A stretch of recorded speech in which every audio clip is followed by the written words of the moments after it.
This wasn't just execution, it was the ultimate form of state cruelty, designed not just to kill, but to destroy a person so completely, no one would dare follow in their footsteps. On the morning of August 23rd, Wallace was stripped naked, tied to a wooden hurdle, a flatboard, and dragged by a team of horses through the filthy streets of London. From the Tower of London to Smithfield for nearly 2 miles, people spat at him, threw waste, jeered, and screamed.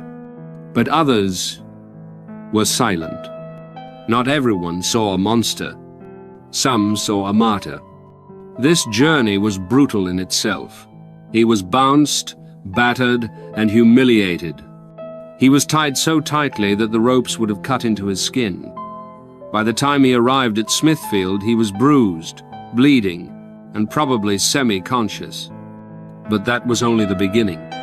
At Smithfield, Wallace was then hanged by the neck, but carefully, deliberately, cut down before he could die. The idea wasn't to kill him quickly. It was to bring him to the edge of death, and then keep going.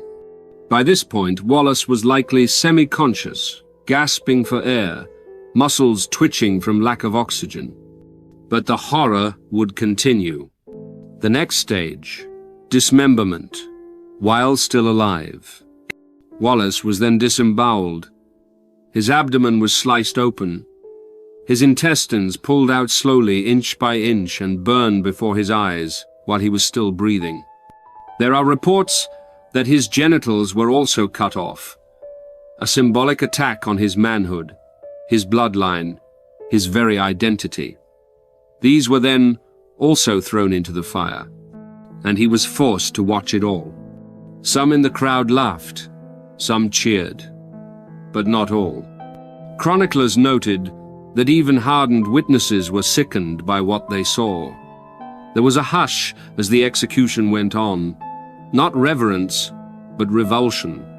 People had come to see a spectacle, but they got something else, a slow-motion execution that went too far, even by medieval standards. His death was meant to destroy the myth of William Wallace, but it only strengthened it.